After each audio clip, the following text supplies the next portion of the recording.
it's Flo, and this is my impression of a drill instructor directing a musical. 10 hot! Get those tap heels in line and let me see those jazz hands! Are you bundling your home and auto insurance through Progressive? Can you hear me through those sequins? Bundle your home and auto through Progressive and save. Left, and step ball change. Progressive Casualty Insurance Company affiliates. Home insurance provided and serviced by other select insurers. Blog Talk Radio.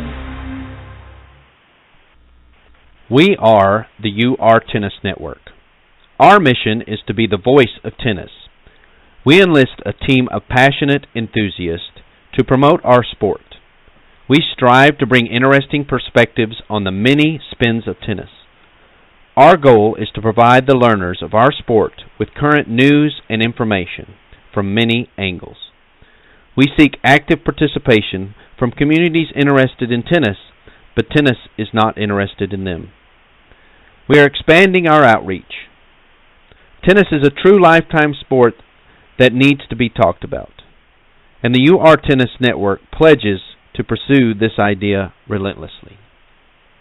Good morning and welcome to the Parenting Aces radio show on Blog Talk Radio's UR Tennis Network. I'm your host, Lisa Stone, and today we're going to be chatting with professional tennis player Brandon Christopher, also known as Brando Cristo, who is also the creator of Buddy the Ball, a program inspired by his love of the game and his hope to expose children of all ages to the great game of tennis. And I'm really looking forward to chatting with him today. We are waiting for Brandon to join us on the air, and so in the meantime, I'm going to go ahead and go to our quick PSA, and when we come back, hopefully he'll be here and we'll be chatting with Brandon Christopher. Warning. Orthopedic surgeons are seeing an increase in overuse injuries when young athletes perform the same repetitive stressful motions over and over. Pitching, tennis, weight training, even long swimming workouts can cause overuse trauma that may require surgery. If your kids play and train hard, visit orthoinfo.org or stopsportsinjuries.org. A message from the American Academy of Orthopedic Surgeons and the American Orthopedic Society for Sports Medicine. Welcome back to the Parenting Aces radio show on Blog Talk Radio's UR Tennis Network. I'm your host, Lisa Stone, and we are still waiting for today's guest, Brandon Christopher, to join us on the air. So in the meantime, I would like to just give out the call-in number in case any of you listeners would like to call and chat today. That number, as always, is 714-583-6853. Again, 714-583-6853. And as always, we will be uploading today's show as a podcast that will be housed on the radio show page at ParentingAces.com, as well as on the Parenting Aces YouTube channel for those of you who would like to go back and listen later or possibly share with your other tennis parent friends. We are a big network here, and at Parenting Aces truly rely on you listeners and readers to help spread the word to make us all better tennis parents as we go through this journey with our kids. So, again, I am still waiting on Brandon to join us on the air. I'm hoping he's going to get to call in. I believe he's calling from Las Vegas, and it's a little earlier there, but hopefully he is up and at 'em and ready to chat with us. In the meantime, I guess this would be a good opportunity to update you guys on some of the stuff going on in the world of Parenting Aces. As y'all know, my son has started his first quarter at Santa Clara University, and I haven't written much about the whole experience of moving him into school yet. I do plan on doing that. I'm kind of, I guess, putting it off a little bit due to the emotional nature of what I have to share, though all good stuff. He's off to a great start, enjoying school, loving his teammates, and, really kind of making the most of the opportunity to be a student athlete at such a great university. I love following his posts on Instagram and seeing, his social life kind of blossom there. And I was really worried a little bit about that. I mean, you hear stories of these student athletes who really don't have time to take advantage of all the things that college life has to offer.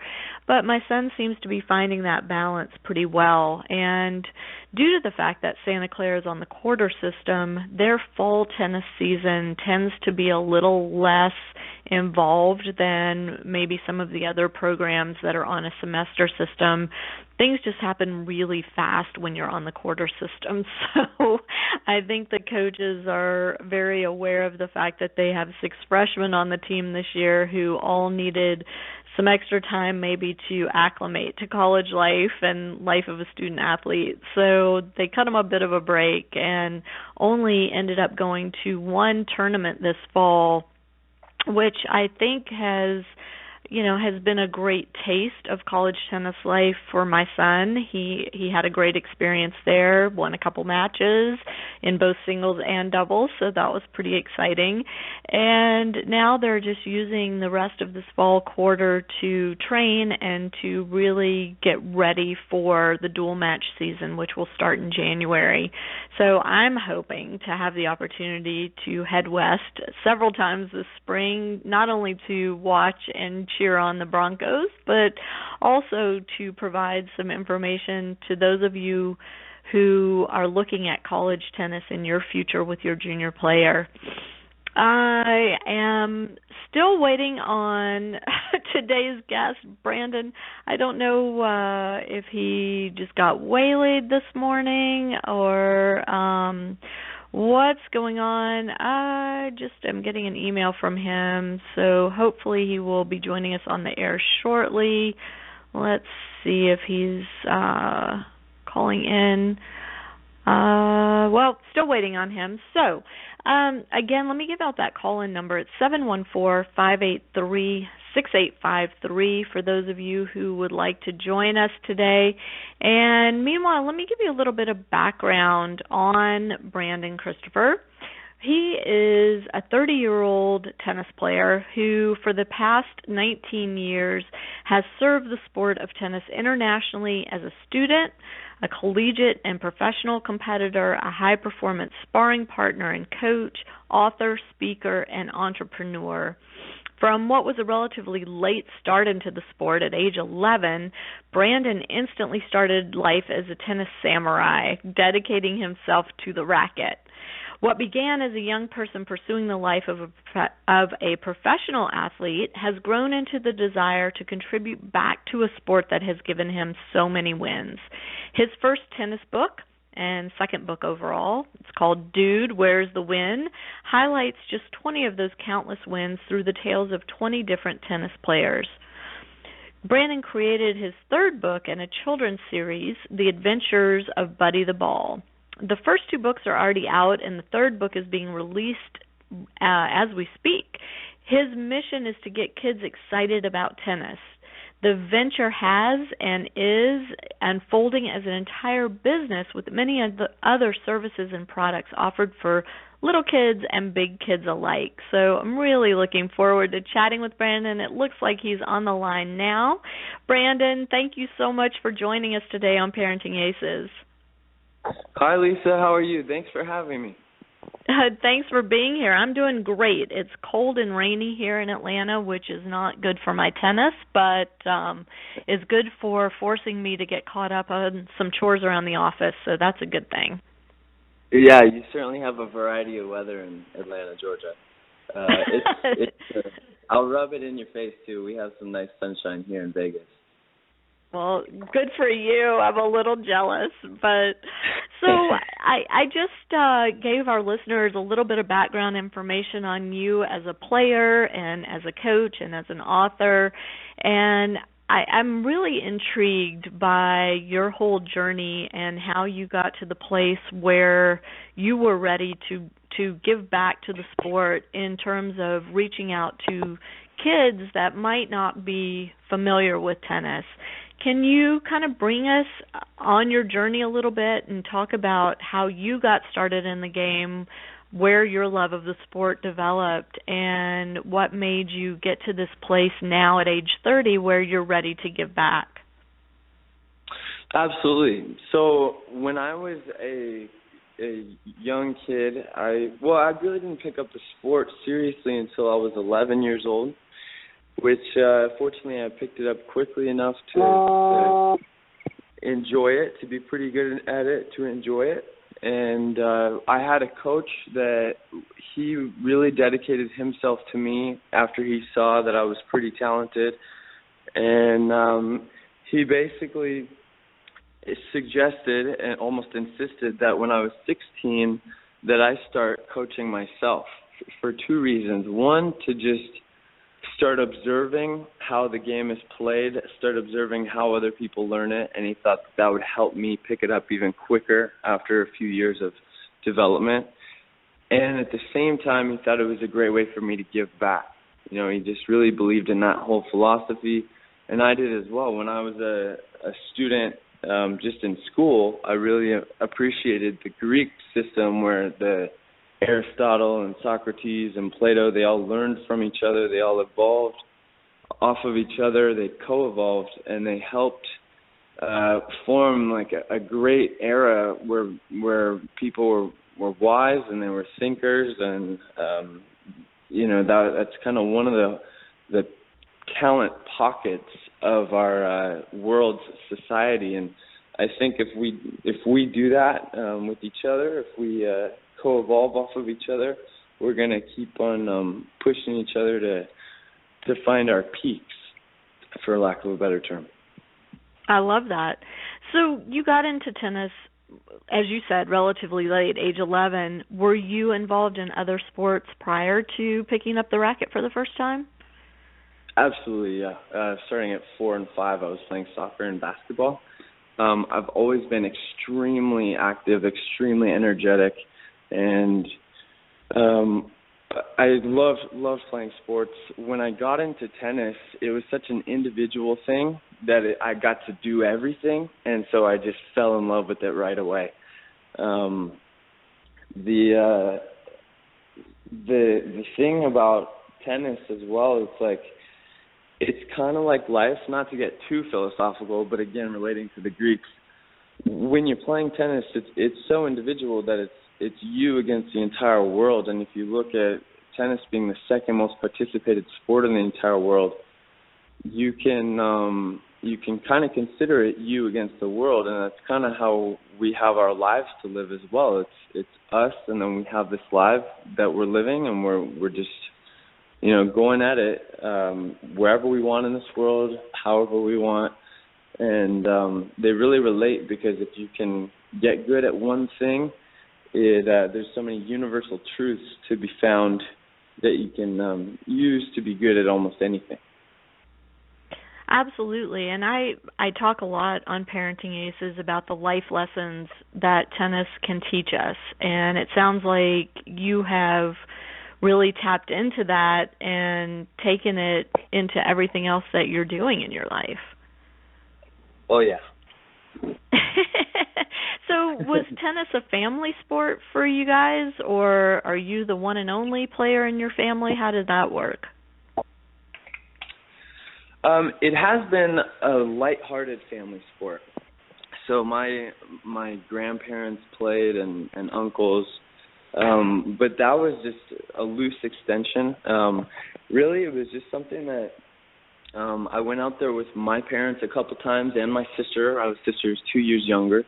So it was very much a family sport that kind of just brought us together. It wasn't anything that we were a crazy tennis family. And I can say that because I know the Agassiz. I know what a crazy tennis family actually is.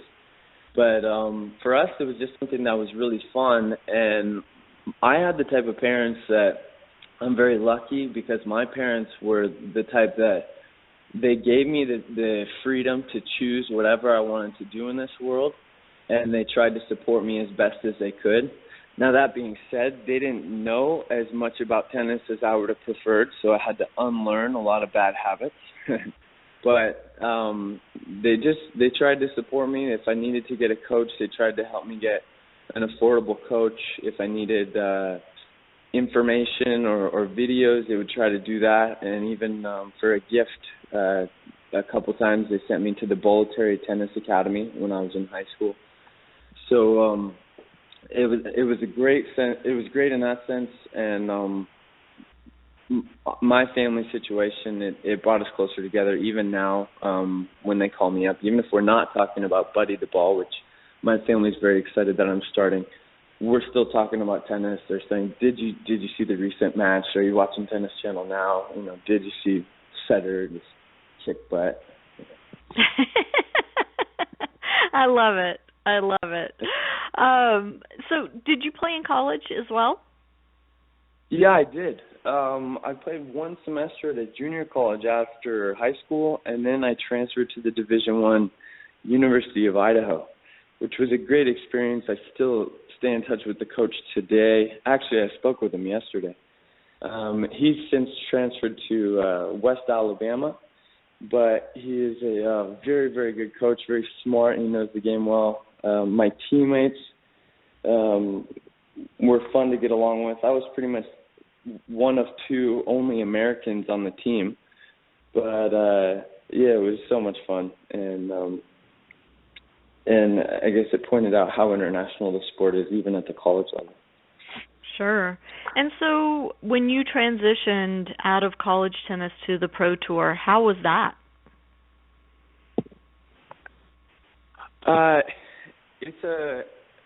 would say that if you look at the tiers of the pro circuit, where it goes Futures, Challengers, ATP Tour, the Futures qualies is very similar to college and the college level.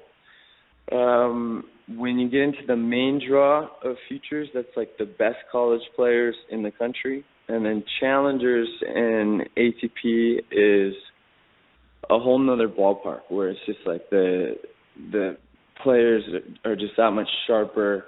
Their habits are that much more sound, and they're just very much more professional about their habits as well. Where college players are very talented, they're very excited to be playing tennis, but they didn't quite break through into the pros, and I'd say that it's very similar to qualities of Futures. Got it. And so you, from your professional career, you have served as a hitting partner on tour, you've coached.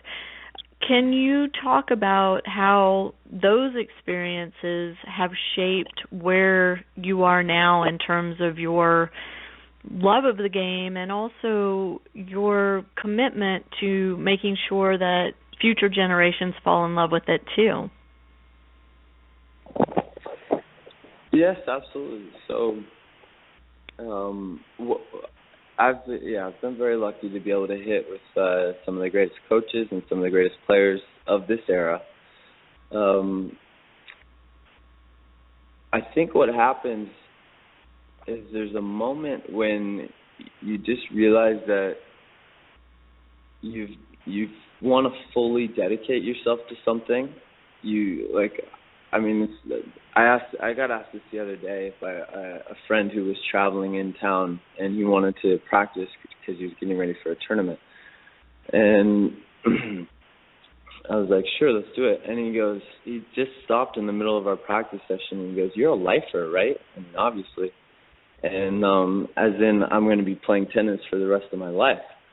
And I just said, well, yeah, of course. And that concept, if you think about it, like if you're saying, okay, I'm going to do this for the rest of my life, it's not a matter of how you're going to play tennis or if you're good enough to be a tennis player, or are you actually a tennis player.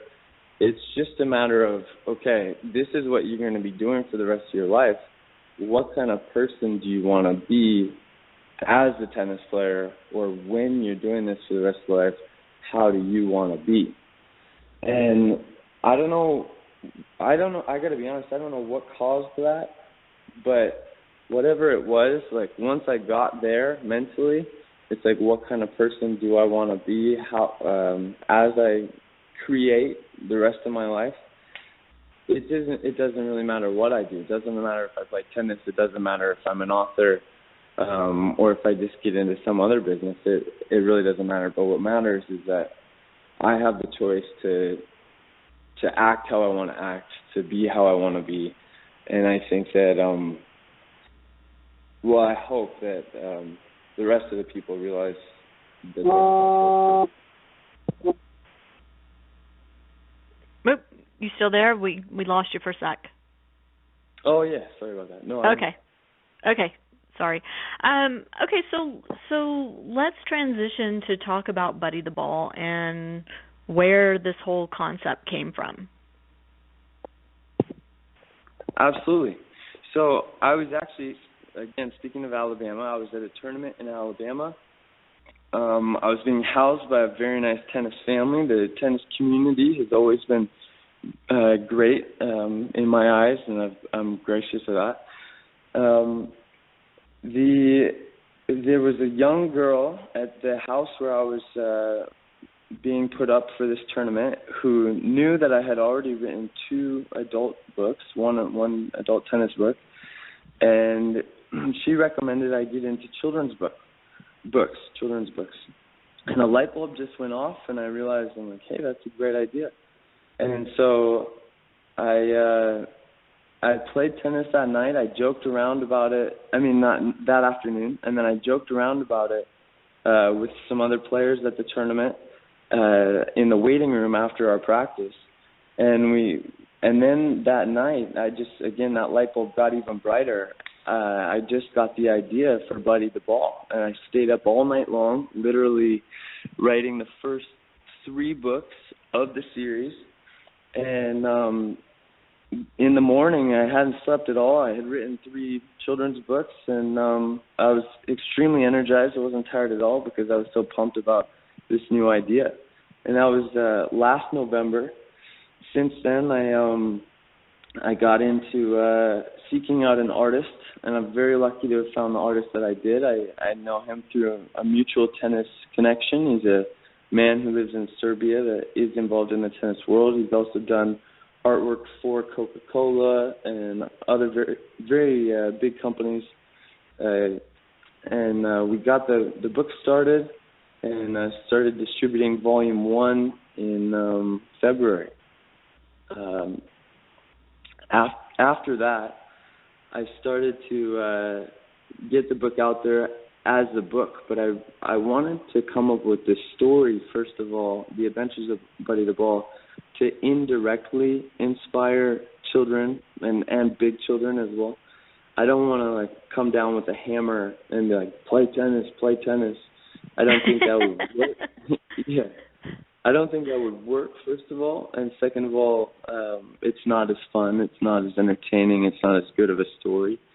But as I started to show it around, I just realized, I'm like, hey, there's a whole idea here. There's a whole concept. And then it slowly but organically formed into a business where I'm like, okay, there's other things we can do. We can do live events. I can go talk to kids at schools, which is very energizing, by the way. I just talked to a class of 180 kids last week, and I was a little tired going in because I've been working so much, but they got so energized and so pumped up and started yelling when we got them psyched about Buddy the Ball that they woke me up. And so it's just stuff like that is really keeping me going in this business. But since then, we're doing apps for the phone. We're still doing live events, camps, Buddy Fun Days, where we're gonna hopefully turn it into a game show, kind of like the Nickelodeon Guts. And a magazine. We're hoping to get a cartoon done, and we're gonna have 4 children's books released per year. So it's going to be a quarterly thing, and more to come. So very, very excited of what's organically happened. Is there an underlying theme to the books that kind of runs through all of them, or is is each book an independent adventure? That's a great question. Some of the books, they might carry on from story to story, like a to be continued possibly. But mostly the underlying theme is going to be either a positive message, an inspiring message, or some sort of coaching, or all of the above. Something that you can take away and either realize how the sport is played or how you can master your own skills at the sport. So, I mean, your goal truly is to introduce the game of tennis to children, but to do it in a non-threatening, non-forceful manner, instead making it fun and games and you know, character-driven, which seems to me a very smart approach to this whole concept. I mean, I just think it's fantastic. We hear so much about how players need to give back to the game and how in other countries you have the players staying involved in the sport, whether as coaches or mentors or hitting partners. And in the U.S., we've not seen that quite as much. So, from my perspective as a parent, I love the idea of you as someone who has gone through this whole process, taking the time to figure out how you can have a positive impact. Yeah, no, thank you again. But absolutely. Well, let me give you another example. So when I wrote the first book, I mean, the idea was just to go with Buddy the Ball, and there will be more, since there's been more characters even in the following 2 episodes. But as the main character, Buddy the Ball is simply a tennis ball. I mean, we've personified him so we can fall in love with him, and fortunately, that's what a lot of people have done. They've already really enjoyed Buddy the Ball as a being, a creature, someone that we can relate to. But it just gets kids to really like this character. And what they don't realize is that Buddy is a tennis ball who loves to bounce and he loves to play tennis, and it makes the kids want to try to play tennis. They want to play tennis with Buddy. At a lot of the live events that we've done, we'll get the kids to draw little Buddy faces on the tennis balls, and the kids will start talking to the ball. They'll say, "Hey, Buddy," or they'll get upset if they lose Buddy or if he goes over the fence or if someone else takes their Buddy. And they'll either try to bounce Buddy on their racket as many times as they can in a row, or they'll start getting into a rally with them and seeing how long they can make them last. And it really increases their focus just because it's a whole other element that, it's a simple concept, but it's just something that works. As far as what you're saying, the stuff that I've gone through, the experiences that I've had in order to play tennis and to come to this realization myself, yeah, absolutely. I mean, I've been through a lot of it, and as far as the journey of tennis at all levels, and I've seen even more, like my friends who are tennis players who have been at all levels of the game as well. I feel like what's the most important thing to understand if you want to be good at tennis or even play tennis and enjoy tennis is the environment. And that's all I'm trying to create with Buddy the Ball. It's just a good, positive, fun environment. Well, that's a huge challenge because those of us who are around the world of junior tennis know that the environment isn't always positive, and in fact, it's often pretty negative. That's true. No, that's very true. So, I mean, you can only do what you can, but that being said, sometimes that influence is a great deal, and sometimes that influence makes all the difference in the world. So we just stay positive as much as we can.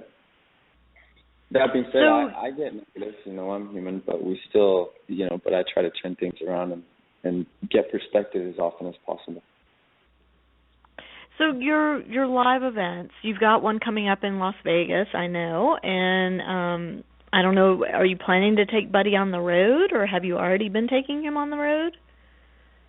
Oh yeah, absolutely. We already, even though we're only 10 months into this entire concept, we've already spent one of those months in Southern California visiting many clubs there. We've got something in Scottsdale, Arizona lined up, something in Michigan lined up, and it's simply that I'm based in Las Vegas for tennis here, so we've created Buddy the Ball here, and he's going to be based out of Las Vegas, but on the road, absolutely, we're taking him worldwide. That's fantastic. And so can you talk a little bit about the reaction that you're getting from kids when they meet Buddy for the first time?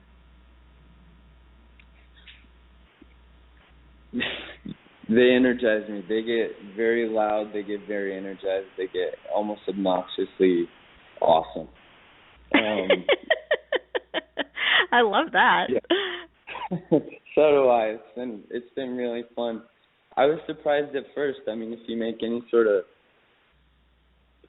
concept or if you have some sort of new idea or some sort of product, you expect that there's going to be a lot of people who just don't like something. But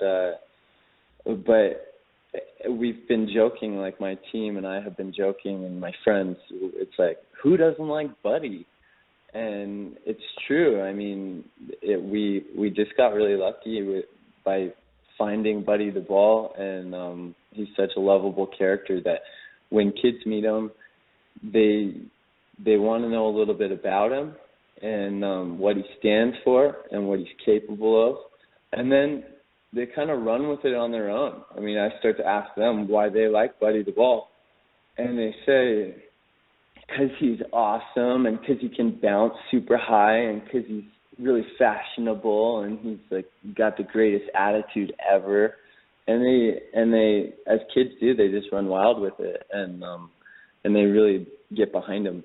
And I've been lucky for that, and I hope that it's a good impact.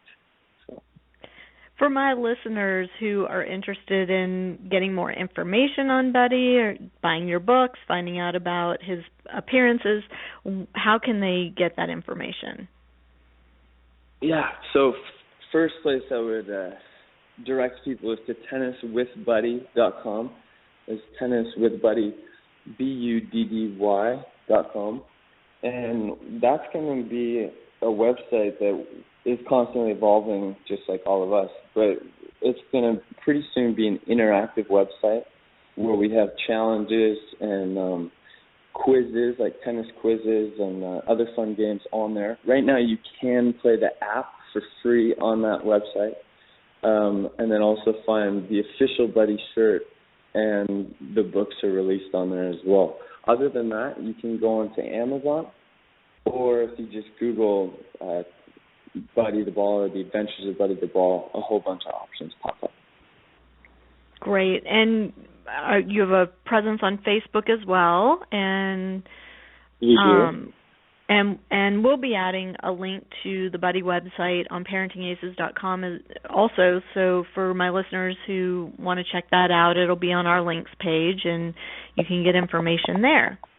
So you've got a stop coming up in Arizona. Are you coming east at all? Are we going to get you down in Atlanta? Oh, yeah. I'll be everywhere. Buddy will be everywhere. Yeah, we'll be, let's see, probably we were considering Florida in late November. I'm not sure if we can make it happen this year, but sometime within the next 4 months we'll be on the East Coast. Great. Well, when you get to Atlanta, or when you have an Atlanta date on your calendar, I hope you'll let me know, and I'd love to come meet you. Though I have to say, I suspect we may have already met. Is the Alabama tournament that you were referring to, where you came up with the idea, was that the Future tournament last year? It was in Birmingham, yes. I was there with my son. He was playing. That's so funny. Wow, I'm not surprised at all. Tennis is a very small world, but that is wonderful news. I'm glad. that we've already crossed paths in yet again. It is a very small world. It continues to boggle me when I start talking tennis with virtual strangers, and then all of a sudden we're connected in 5 different ways. We didn't realize we were long-lost cousins. There you go. Well, so what else would you like to share with my listeners about Buddy the Ball and about Brandon Christopher and what's in store for both? Well, first I have a question back at you. How's your son doing? Is he since playing, or are you getting him pumped? He is in his first quarter at Santa Clara University, and he's doing great. So, yeah, he's on the team there, and my listeners are probably sick of hearing about my son and his college exploits, but he's one of 6 freshmen on the team this year. So it's a new beginning for a lot of them, and for the program as a whole as well. They only had 2 returning players from last season, so pretty cool opportunity. That's nice. Yeah, they're rebuilding, and yeah, he's going to have his chance to stand out. Santa Clara's a great program too. I had a lot of friends that went there. It's a Jesuit school. I went to a Jesuit high school. It is a Jesuit school, which is also kind of a new experience for us, and the whole Jesuit concept of education was something that I wasn't very familiar with, and neither was my son. So it's a very different way of presenting the whole idea of learning, and you know, from my perspective as his parent, I'm very excited for him. Yeah, I can imagine. I think you should be. Actually, you know, I think the key to surviving the Jesuit environment is if you get in trouble, you just better own up to it. But no, they. Hopefully that won't come up. Yeah, I'm sure he's going to be fine. But no, very cool. And then I'm sorry, what was your next? What were we then talking about? What does life have in store for both you and Buddy the Ball? Sure. What's coming? So he's keeping me extremely busy, Buddy is. But right now we're doing an outreach. We're just we're spreading the word about Buddy, but we're also just building at every corner as well. So Volume 3 is coming out this week. Should be on Amazon. Should be on the website this week. I'll say it will be. You know, got to keep my word there.